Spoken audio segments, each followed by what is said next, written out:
Sansão. Um nome que ecoava como trovão entre os filisteus. O homem que rasgava leões com as mãos nuas, que derrubava exércitos inteiros sem precisar de um exército. Mas sua maior batalha não foi contra guerreiros.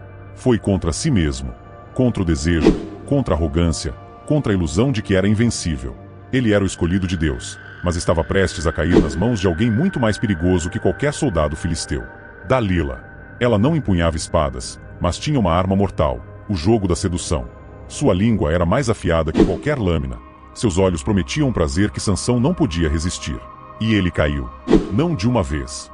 Não com um golpe fatal. Mas aos poucos, como quem bebe veneno sem perceber.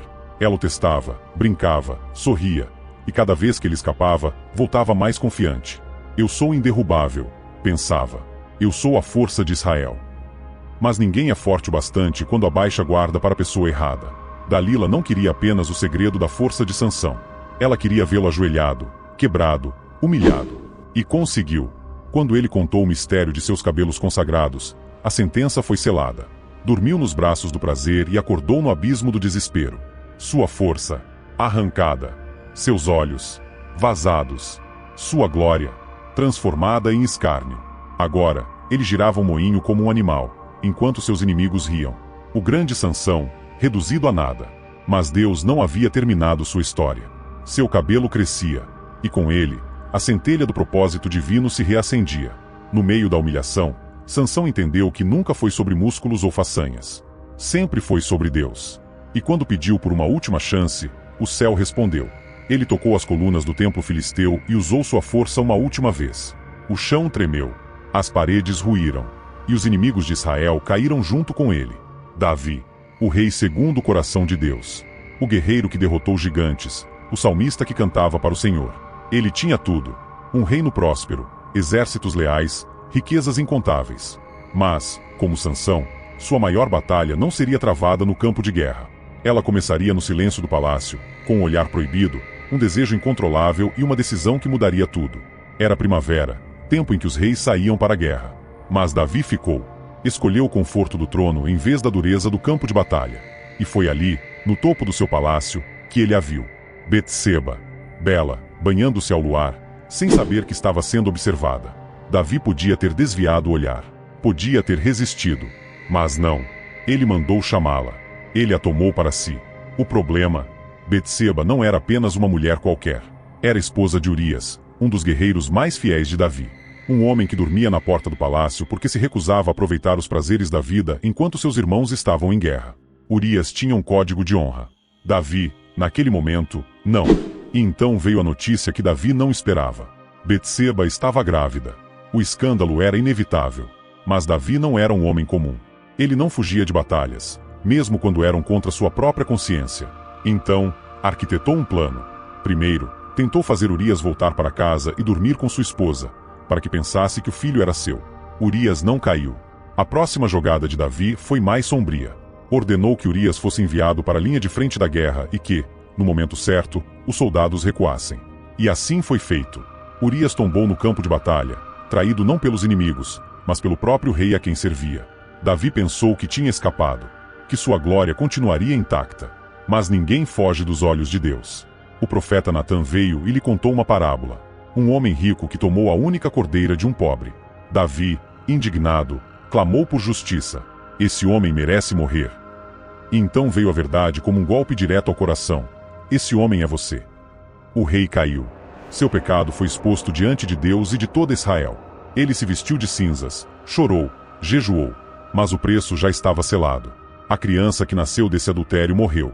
E Davi experimentou a dor mais profunda de sua vida. Mas Deus não apenas julga. Deus restaura. E dessa união manchada pelo pecado, veio Salomão, aquele que herdaria o trono e traria a maior era de paz e prosperidade a Israel. A história de Davi e Betseba não é sobre um rei e uma mulher. É sobre a fragilidade humana. Sobre como até os maiores podem cair. Mas também sobre como Deus pode levantar aqueles que se arrependem de verdade. E você? Está no campo de batalha ou acomodado no palácio? Cuidado! A queda começa quando achamos que estamos seguros demais para cair. Se essa história fez sentido para você, compartilhe. Alguém pode estar à beira do erro e precisar desse alerta agora. Sansão e Davi. Dois gigantes na história de Israel. Um, nascido para ser o homem mais forte da terra. O outro, escolhido para ser o rei segundo o coração de Deus. Ambos foram ungidos, separados, cheios do Espírito de Deus. Mas ambos caíram. E caíram não diante de exércitos, não diante de reis ou gigantes, mas diante de si mesmos. Sansão, o nazireu, consagrado desde o ventre, era imbatível com sua força, mas vulnerável em seu desejo. Ele matou leões com as mãos nuas, destruiu exércitos com uma queixada de jumento, derrubou colunas de pedra. Mas não conseguiu resistir ao encanto de uma mulher. Dalila não o prendeu com cordas ou correntes. O que o prendeu foi sua própria cegueira para o perigo. E no fim, Sansão, o invencível, terminou cego, acorrentado, humilhado. Davi, o matador de gigantes, o rei ungido, era o homem que inspirava exércitos, escrevia salmos e andava na presença de Deus. Mas uma noite, ao invés de guerrear, escolheu ficar no palácio. Em um único olhar, tudo mudou. O rei poderoso se tornou um homem fraco diante do desejo. Uma traição, um assassinato, um segredo. Mas nada fica oculto aos olhos de Deus. Davi perdeu um filho, perdeu sua paz, perdeu sua honra. 2 homens, 2 histórias. Mas um padrão se repete. A queda nunca começa com algo grande. Começa com concessões pequenas. Um olhar, uma confiança exagerada em si mesmo, um afastamento da missão. Sansão brincou com o perigo até ser capturado. Davi ignorou seu dever até cair. O preço, caríssimo. Mas há algo mais profundo aqui. Ambos foram restaurados. Sansão, no momento final, clamou a Deus e, em sua morte, derrotou mais inimigos do que em toda a sua vida.